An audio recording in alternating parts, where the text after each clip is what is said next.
हल्दी दूध की जो रियल ट्रेडिशनल रेसिपी है वो कई घरों से निकल चुकी है, traditional recipe. Then warm milk जो बेस है हमारे दूध का, वो बहुत नरिशिंग और ग्राउंडिंग होता है आयुर्वेदा में। और हल्दी है वो मेन इंग्रेडिएंट है हमारे दूध का, अपनी इम्यूनिटी को वो बूस्ट करता है। काली मिरी का पाउडर, काली मिर्च, थोड़ा सा सिनेमन पाउडर, दालचीनी का पाउडर, yes. और मैं सूंठ भी बोलती हूँ, ड्राई जिंजर पाउडर।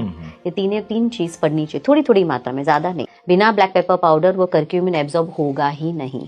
और सिनेमन और सूंठ पाउडर आपके डाइजेशन, ओवरऑल डाइजेशन के लिए। घी, जो बहुत लोग भूल चुके हैं कि हमारा घी तो होना ही चाहिए, अगर वो नहीं है तो रेसिपी इनकम्प्लीट है।